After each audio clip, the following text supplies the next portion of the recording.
एका खुनामागचं सत्य आणि एका लहान मुलाच्या आयुष्यावर उमटलेला गहिरा ठसा. गुन्हा नकळत झाला असला तरी त्याचे परिणाम मात्र आयुष्यभर भोगावे लागतात. ही गोष्ट आहे खोट्या नात्यांची, पैशाच्या खेळाची आणि अपराधगंडात अडकलेल्या एका विद्यार्थ्याची. कधीकधी आपण डोळ्यांवर विश्वास ठेवतो, पण खरी गोष्ट आपल्या डोळ्यांना दिसत नाही. या कहाणीमध्ये आहे एक गूढ रहस्य, जिथे प्रत्येक पात्रामागे लपलेलं आहे काहीतरी भयानक, काहीतरी अज्ञात. सत्याच्या शोधात जाताना तुम्हाला भेटणार आहे धक्कादायक वळणं, अनपेक्षित धोके आणि अनेक रहस्य जे श्वास रोखून धरतील. चला तर मग उलगडू या थरारक प्रवासाची कहाणी, जिथे प्रत्येक क्षण तुम्हाला विचारायला लावेल, खरं कोण आणि खोटं कोण. नमस्कार मंडळी, चित्रपट व्याख्याती या चॅनलवर तुमचं स्वागत आहे. आज आपण सूत्रवाक्यम या साऊथ मूव्हीची एक्सप्लेनेशन करणार आहोत. चला तर मग जास्त वेळ न दवडता व्हिडिओला सुरुवात करूया. चित्रपटाची सुरुवात एका छोट्याशा गावातून होते, ज्याचं नाव आहे पलक्कम. इथे आपल्याला एका शाळेच्या वर्गातील दृश्य दाखवलं जातं, जिथे गणिताचा तास सुरू असतो, पण मुलांचं लक्ष मात्र अजिबातच वर्गात नसतं. ते फक्त कसंही करून हा तास संपावा अशीच वाट बघत असतात. हे पाहून वर्ग शिक्षिका निमिषा यांना अजिबात बरं वाटत नाही. यानंतर आपल्याला शहरातील एस आय क्रिस्टो जेवियर यांची ओळख होते. ते आपल्या पोलीस स्टेशनच्या वरती घंटी लावत असतात. यावरून कळतं की ते मुलांना ट्युशनही शिकवतात आणि तेही अगदी मोफत, कारण त्यांना शिकवणं खूप जास्त आवडतं. आणि यामुळेच सगळी मुलं निमिषा मॅडमच्या वर्गात लक्ष देत नाही, तर थेट जेवियर सरांकडे गणित शिकायला जातात. एकीकडे तर पोलीस स्टेशनची जबाबदारी त्यांच्या अंगावर आहे, तर दुसरीकडे मुलांना शिकवण्याची जबाबदारी ते निभावतात. शाळा सुटल्यावर ते आपल्या स्टेशनच्या वरच्या मजल्यावरच सगळ्या मुलांना शिकवतात. पुढे आपण पाहतो की निमिषा मॅडमला हे काही पटत नाही, कारण मुलं तिच्या वर्गात नीट शिकत नाही. पण जेवियर सरांकडे धाव घेतात. त्यामुळे ती आपल्या शाळेच्या प्रिन्सिपल रोजमेरी जॉन यांच्याकडे तक्रार करायला जाते की सगळे मुलं माझ्याकडून शिकायला तयारच नाही. त्यांना फक्त जेवियर सरांकडूनच शिकायचं आहे. जर असंच चालू राहिलं तर मी माझं काम करू शकणार नाही. यावर प्रिन्सिपल रोजमेरी जॉन आणि निमिषा दोघीही थेट पोलीस स्टेशनमध्ये जेवियर सरांकडे पोहोचतात. त्या दोघी त्यांना सगळी परिस्थिती सांगतात. त्यावर जेवियर सर त्यांना समजावतात की तुम्ही अजिबात काळजी करू नका, मी मुलांशी बोलतो आणि तुमची जागा मी कधीच घेऊ शकणार नाही. यानंतर ते निमिषालाही सांगतात की चला, माझ्या ट्युशनचा वेळ झालाय, आणि ते आपल्या वर्गात पोहोचतात. शिकवायला सुरुवात करण्यापूर्वी ते मुलांना विचारतात, तुम्ही शाळेत नीट शिकत का नाही? निमिषा मॅडम तुम्हाला चांगलं शिकवण्याचा प्रयत्न करतायत. मला माहिती आहे की तुम्हाला माझ्यासोबत शिकायला आवडतं, पण त्या आपलं काम करत आहे. त्यांनाही तुम्ही एक संधी द्या. त्यांना निराश करू नका. हे ऐकल्यावर सगळी मुलं मान्य करतात आणि निमिषा मॅडमच्या वर्गात नीट शिकायला तयार होतात. यानंतर आपण पोलीस स्टेशनमध्ये थॉमस नावाच्या एका माणसाला रागानं आलेलं पाहतो. थॉमस तिथे एक तक्रार घेऊन आला होता. तो सांगतो की मंदिराच्या शेजारी असलेल्या विहिरीत काही लोक कचरा टाकतात आणि आम्ही काही लोकांना तिथे मांस टाकताना सुद्धा पाहिलं आहे. जेव्हा आम्ही त्यांना थांबवण्याचा प्रयत्न केला, तेव्हा माझ्या एका माणसाला त्यांनी मारहाण केली. आणि असेच काही दिवस जातात, जिथे जेवियर सर ट्युशन क्लासेस नीट सांभाळतात आणि पोलीस स्टेशनमधल्या सर्व केसही व्यवस्थित हाताळतात. दुसरीकडे आता निमिषा मॅडमही मुलांना छान शिकू लागतात आणि सगळे मुलंही तिच्याकडून नीट शिकायला लागतात. यानंतर आपण वर्गातल्या 2 मुलांना पाहतो, आर्या आणि अखिल. हे दोघं एकमेकांना पसंत करतात हे आपल्याला कळतं. एकदा आर्या आणि अखिल शाळेतून परत येत होते, तेव्हा आर्याचा भाऊ विवेकने तिला एका मुलाबरोबर पाहिलं. तो मुलगा म्हणजे अखिलच होता. आर्या घरी पोहोचताच विवेकने तिला खूप निर्दयपणे मारण्याचा प्रयत्न केला. खरं तर विवेक हा फारच सनकी स्वभावाचा मुलगा होता आणि तो आपली बहीण आर्याला नेहमीच असंच मारत असे. हे सहन न झाल्यामुळे आर्या थेट शिक्षिका निमिषा मॅडमकडे जाते आणि त्यांना सगळं सांगते. माझा भाऊ विवेक मी जेव्हा कुठल्या मुलाशी बोलते तेव्हा मला नेहमी असंच मारतो. हे ऐकून निमिषा मॅडमलाही खूप वाईट वाटतं. दुसऱ्या दिवशी अखिल जेव्हा आर्याला भेटतो, तेव्हा त्याला तिच्या गालावर काही जखमींचे निशाण दिसतात. हे पाहून अखिलला लगेचच समजतं की तिच्या भावाने तिला मारलं आहे. त्यानंतर आपण पाहतो की निमिषा मॅडम पोलीस स्टेशनमध्ये येतात आणि क्रिस्टो सरांना तक्रार करतात की विवेकने आर्याला खूप निर्दयपणे मारलं आहे. त्या खूप घाबरलेल्या असतात. हे ऐकून क्रिस्टो सरांनाही विचित्र वाटतं आणि ते निमिषाला सांगतात की तो याबाबत विवेकशी नक्कीच बोलेल. पुढे आपण पाहतो की शहरात एक नवीन मुलगी आली आहे, जिचं नाव आहे बॅट्स. ती आपल्या स्कूटीवरून कुठेतरी जात असते, पण काही कॉन्स्टेबल तिला थांबवतात, कारण तिच्या स्कूटीवर नंबर प्लेटच नसतो आणि शिवाय बॅट्सकडे असलेला ड्रायव्हिंग लायसन्सही हा कॅनडाचा होता. त्यामुळे तिची स्कूटी पोलीस स्टेशनमध्ये नेली जाते. हे पाहून बॅट्स लगेचच आपल्या आंटीला फोन करते आणि सगळी माहिती तिला सांगते. दुसऱ्या बाजूला आपण पाहतो की विवेक झेवियर सरांना भेटायला पोलीस स्टेशनमध्ये आला होता, कारण क्रिस्टो झेवियर यांनीच त्याला बोलावलं होतं. इथे क्रिस्टो सर त्याला एक जोरदार थप्पड मारतात आणि म्हणतात, तुला नीट ठाऊक आहे की मी तुला का मारलं आहे? पुढच्या वेळेस अशी चूक करू नकोस. यानंतर विवेक पोलीस स्टेशनमधून बाहेर पडतो. दुसऱ्या बाजूला आपण बघतो की बॅट्सची आंटी आणि विवेकला एकमेकांची ओळख आहे. तिला माहिती असतं की विवेक नोकरीच्या शोधात आहे. दरम्यान बॅट्सला लक्षात येतं की सगळी मुलं पोलीस स्टेशनच्या छतावर जात आहे. चौकशी केल्यावर तिला समजतं की इथे ट्युशन चालते. त्यामुळे ती पण तिथे जाते. हे पाहून तिला खूप छान वाटतं, कारण क्रिस्टो सर मुलांना खूप छान शिकवत होते आणि आज ख्रिसमस डे असल्यामुळे इथे एक खास वर्ग ठेवण्यात आला होता. यानंतर आंटी बॅट्सला शोधू लागते. दुसरीकडे विवेकची नजर आर्यावर पडते, जी अखिलसोबत बसलेली असते. हे पाहून विवेकचा राग आणखीनच वाढतो. आपल्याला समजतं की विवेक खूप शिकलेला आहे, पण सध्या तो मॅथ्यू नावाच्या व्यक्तीसाठी कार ड्रायव्हर म्हणून काम करतो. पुढच्या दिवशी आर्याचा वाढदिवस असतो. त्यामुळे पोलीस स्टेशनच्या छतावर तिचा वाढदिवस साजरा केला जातो. सगळेजण खूप आनंदात असतात. त्यानंतर अखिलने आर्यासाठी एक सरप्राईज प्लॅन केलं होतं. तो तिला एका शांत जागी घेऊन जातो, जिथे त्याने खूप सुंदर डेकोरेशन केलं होतं. हे पाहून आर्या खूप इम्प्रेस होते. ते दोघं फोटो काढत असताना अचानक विवेक तिथे येतो. तो प्रचंड रागात असतो आणि तो येताच आर्याला निर्दयपणे मारायला सुरुवात करतो. इतकंच नव्हे तर अखिललाही तो खूप मारतो. विवेकने आर्याला इतकं जोरात मारलं होतं की ती अर्धमेली झाली होती. कसंबसं घरी परतल्यावर घरचे पूर्णपणे थक्क होतात. दुसरीकडे अखिल सतत आर्याचाच विचार करत असतो. यानंतर आपण आशिष नावाच्या मुलाला पाहतो, जो वर्गादरम्यान क्रिस्टो सरांकडे येतो आणि सांगतो की त्याने आपल्या खोलीबाहेर कोणाला तरी छतावरून खाली उडी मारताना पाहिलं. पण क्रिस्टो सर त्याच्याकडे फारसं लक्ष देत नाही. अखिल मग आपल्या मित्राला सांगतो की विवेकने आर्याला खूप मारलं आहे. जर हे असंच सुरू राहिलं तर आर्या कधीच आपलं आयुष्य नीट जगू शकणार नाही. त्यामुळे त्याने ठरवलं आहे की तो विवेकला धडा शिकूनच राहणार. त्या रात्री अखिल एका प्राण्याच्या सापड्यासह निघतो. तो ते एका रस्त्यावर लावतो, जिकडून विवेक नेहमी ये-जा करत असे. तो सापळा लावून शांतपणे विवेकची वाट पाहू लागतो. थोड्याच वेळात विवेक तिथे येतो.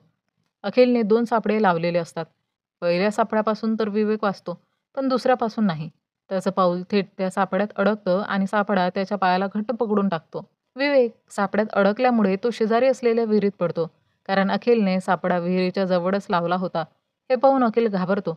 त्याला खात्री पटते की विवेक मेलाय आणि ही गोष्ट सतत त्याला आठवत राहिल्यामुळे त्याची अवस्था खूपच खराब होऊ लागते. कारण त्याने पहिल्यांदाच एका माणसाला मारलं होतं. तो आता ना शाळेत जात होता ना क्लासमध्ये.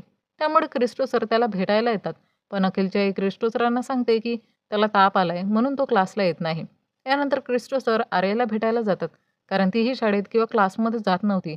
आर्या जेव्हा घराबाहेर येते तेव्हा क्रिस्टो सर पाहतात की विवेकने तिला किती निर्दयपणे मारलं होतं. हे पाहून क्रिस्टो सरांना प्रचंड राग येतो आणि ते ठरवतात की ते नक्कीच विवेकला भेटणार. पण घरचे सांगतात की विवेक एक आठवड्यापासून बेपत्ता आहे.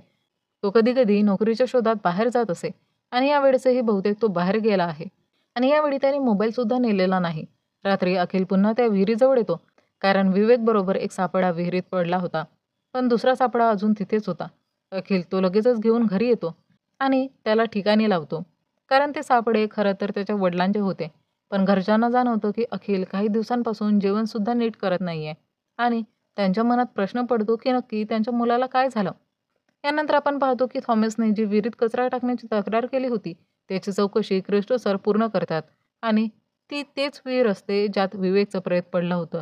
पण क्रिस्टो सर सांगतात की ज्या विहिरीत कचरा टाकला जात होता, तो कचरा खरं तर तुमच्या सूनबाईच्या बुटीकचा होता. थॉमसची सून म्हणजे सॅर्ली, जिला आपण बॅटसोबत पाहिलं होतं. पण थॉमस सांगतो की सार्ली तर इथे नाहीये. ती USA मध्ये राहते आणि ती ख्रिसमस नंतरच्या दुसऱ्याच दिवशी USला परत गेली. तेव्हा क्रिस्टो सर थॉमसला एक सल्ला देतात. ही विहीर काही कामाची नाही. म्हणून ती आपण कायमची बंद करून टाकूया. त्यात भरपूर माती टाकूया आणि ती पूर्णपणे बंद करूया. आणि ते तसंच करतात. विहिरीला मातीने पूर्णपणे भरून टाकतात आणि आता ती विहीर कायमची बंद होते. ही सगळी घटना दुरून अखिल पाहत असतो. त्याच्या मनात एक विचार चाललेला असतो. आता विवेकचे प्रेत कधीच बाहेर येणार नाही. पण तरीही त्याने एका माणसाला मारलंय हा अपराधीपणाचा भाव त्याला सतत खात असतो. अखिलचा मित्र वारंवार त्याला विचारण्याचा प्रयत्न करत होता की शेवटी त्याच्यासोबत असं काय घडलं. पण अखिल त्याला काहीच सांगत नव्हता. उलट त्याची झोप पूर्णपणे उडाली होती. रात्री त्याला झोप येत नव्हती. अचानक घाम फुटायचा आणि क्लासरूममध्येही त्याला चक्कर यायची. क्रिस्टो सर अनेकदा त्याला क्लासमधून घरी सोडून द्यायचे. पण सरांनाही जाणवत होतं की अकलसोबत नक्कीच काहीतरी गंभीर घडलं आहे. यानंतर काही दिवसांनी सायन्स एक्झिबिशन होतं, ज्यात खूप मुलांनी छान छान प्रोजेक्ट्स तयार केले होते. त्यापैकी पॉलने सर्वात उत्तम प्रोजेक्ट्स बनवला होता. पॉलने सांगितलं की त्याने सोलर एनर्जीवर प्रोजेक्ट बनवला आहे आणि हा संपूर्ण प्रोजेक्ट त्याने कचऱ्यातून बनवला आहे. पॉलचा प्रोजेक्ट पाहून क्रिस्टो सर त्याला विचारतात, मी हा प्रोजेक्ट माझ्याकडे ठेवू शकतो का? यावर पॉल होकार देतो. पुढच्या सीनमध्ये आपण मॅथ्यूला पाहतो, जो पोलीस स्टेशनमध्ये आला होता. त्याला क्रिस्टो सरांनीच बोलावलं होतं, कारण विवेक मॅथ्यूसाठी कार ड्रायव्हिंगचं काम करत होता. मॅथ्यू सांगतो की गेल्या आठवड्यापासून त्याचा विवेकशी काहीही संपर्क झालेला नाही. कदाचित तो पुन्हा नोकरीच्या शोधात बाहेर गेला असेल आणि जर त्याचा विवेकशी काही संपर्क झाला तर तो नक्कीच क्रिस्टो सरांना कळवेल. यानंतर आपण पाहतो की क्रिस्टो सर पॉलचा प्रोजेक्ट खूपच बारकाईने पाहत होते. त्यातल्या एका वस्तूला ते बाहेर काढतात, जी मेटलची बनलेली असते. ते सांगतात, हे खरं तर पेसमेकर आहे आणि हे जर माझ्या हातात असेल तर याचा अर्थ कुणाच्या तरी हृदयाची धडधड थांबली आहे. या पेसमेकरबद्दल त्यांनी पॉललाही विचारलं. पॉल सांगतो की हे तर मला माझ्या घराबाहेर सापडलं होतं. यानंतर क्रिस्टो सर तो पेसमेकर फॉरेन्सिक विभागाकडे पाठवतात आणि त्याचवेळी क्लासरूममध्ये आपण अखिल आणि आर्याला एकत्र बसलेलं पाहतो. आर्या अखिलशी बोलण्याचा खूप प्रयत्न करते, पण अखिल तिच्याशी काहीही बोलत नाही. इतकंच नाही तर अखिलचा मित्रही आर्याला सांगतो की तो आमच्याशीही नीट बोलत नाहीये आणि काही दिवसांपासून तो असाच वागतो आहे. यानंतर गावात पोळ्याचा कार्यक्रम होतो. गावातील सगळे लोक तिथे आलेले असतात. अखिलला तिथे यायची अजिबात इच्छा नसते, पण तरीसुद्धा तो तिथे येतो. तिथे आल्यावर त्याला अचानक चक्कर येते आणि तेव्हाच तिथे एका माणसाला एक वॉलेट सापडतं.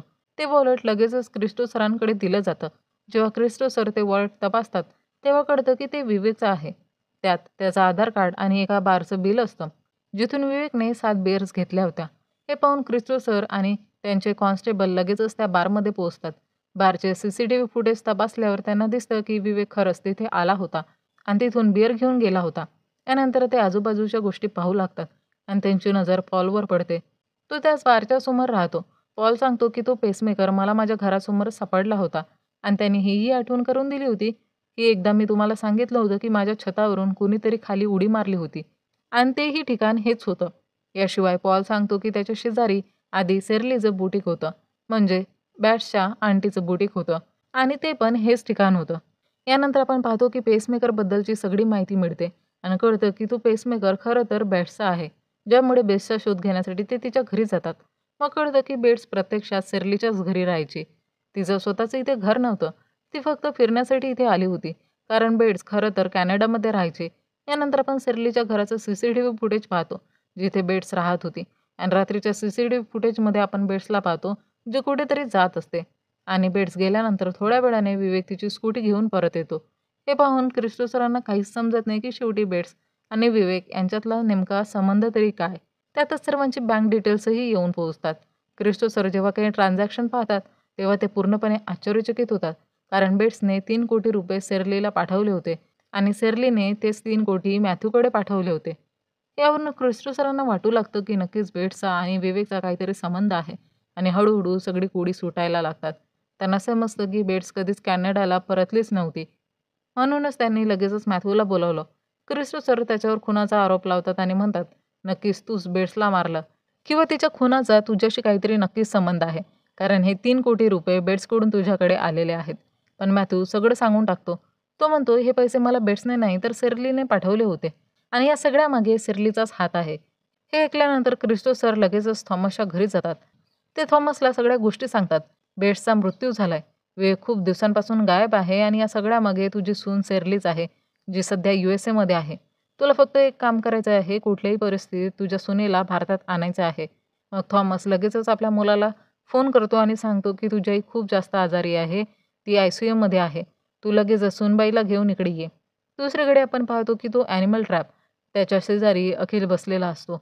अखिल त्या ट्रॅपमध्ये हात घालणार इतक्यातच त्याचे वडील तिथे येतात. ते त्याला वाचवतात आणि हे पाहून घाबरतात की अखिलला काय झालंय. तो स्वतःलाच का दुखापत करायला जात होता. पुढच्या दिवशी अखिल आपल्या मित्राला घरी बोलावतो. तो त्याला सगळं खरं सांगणार असतो. मग अखिल आपल्या मित्रासोबत निमिषा मॅडमच्या घरी येतो आणि त्यांच्यासमोर त्या रात्री काय घडलं हे सगळं खरं सांगतो. यानंतर आपण पाहतो की सेरली USA वरून परत आली असते आणि क्रिस्टो सर तिला लगेचच पोलीस स्टेशनमध्ये घेऊन जातात. ते चौकशी सुरू करतात. तुझा आणि मॅथ्यूचा नेमका काय संबंध आहे. तेव्हा सेरली सांगते की तिला मॅथ्यू आवडतो आणि कोणाला पसंत करणं हा काही गुन्हा नाही. पण क्रिस्टो सरांना जाणून घ्यायचं असतं की शेवटी बॅट्सने तिला 3 कोटी रुपये का दिले होते आणि तिने ती 3 कोटी मॅथ्यूला का दिले. त्यांना खात्री असते की सेरलीनेच बॅटचा खून केला आहे. ते सांगतात, आता तू इकडून जाऊ शकत नाहीस आणि आम्हाला हेही जाणून घ्यायचं आहे की या सगळ्यात विवेकचा काय संबंध आहे. तेव्हा सेरली खरी गोष्ट सांगायला सुरुवात करते. ती सांगते की बेट्स कॅनडाहून भारतात आली होती. गोष्ट अशी होती की सेरलीने बेट्सकडून 3 कोटी रुपये उसने घेतले होते पण ती ते पैसे परत देऊ शकत नव्हती. बेट्सला पैशांची गरज असल्याने ती ते परत मागायला ख्रिसमसच्या दिवशी त्यांच्या घरी आली होती. आणि त्यातच बेट्सला सेर्ली आणि मॅथ्यूच्या अफेअरबद्दलही कळलं होतं. पैसे परत मिळत नसल्यामुळे बेट्स म्हणाली, की "जर तू मला माझे पैसे दिले नाहीस, तर मी तुझ्या अफेअरची गोष्ट सगळ्यांना घरी सांगून टाकेन." हे ऐकल्यानंतर सेर्ली बेट्सला एक थोबाडीत मारते. त्याचवेळी आपण पाहतो, की विवेक तिथे येतो आणि तोही बेट्सला एक जोरदार थोबाडीत मारतो. त्यामुळे बेट्स जमिनीवर कोसळते आणि हळूहळू तिचा श्वास थांबू लागतो आणि ती मरण पावते. हे पाहून सेर्ली आणि विवेक दोघेही घाबरतात. मग सेर्ली विवेकला सांगते, "आता काहीही करू नकोस. मी जे बोलेन तेच कर." यानंतर सेर्ली बाथटबमध्ये खूप सारा ॲसिड ओतते आणि त्यात बेट्सचं शरीर टाकते. त्यामुळे तिचं शरीर पूर्णपणे जळून जातं. शेवटी बेट्सचं शरीर नष्ट होतं आणि काही अवयव उरतात. त्यांना नष्ट करण्याचं काम सेर्ली विवेकवर सोपवते. ती त्याला सांगते, "हे अशा ठिकाणी ठेवून ये, जिथं ते कोणाच्याही नजरेस पडणार नाही." पण हे सगळं घडत असताना ख्रिसमस डे होता आणि बाहेर सगळी मुलं रॅली काढत होती. त्याचवेळी काही कॅमेऱ्यांनी सेर्लीचं चित्र टिपलं. त्यामुळे क्रिस्तो सरांना ओळख पटली, की ख्रिसमसच्या दिवशी सेर्ली यूएसला गेलीच नव्हती आणि त्याच रात्री पॉलने पाहिलं होतं, की छतावरून कोणी उडी मारली होती. तो दुसरा कोणी नसून विवेकच होता. आता प्रश्न उभा राहतो, की विवेक सेर्लीकडे का आला होता? प्रत्यक्षात विवेक कामाच्या निमित्ताने सेर्लीकडे आला होता.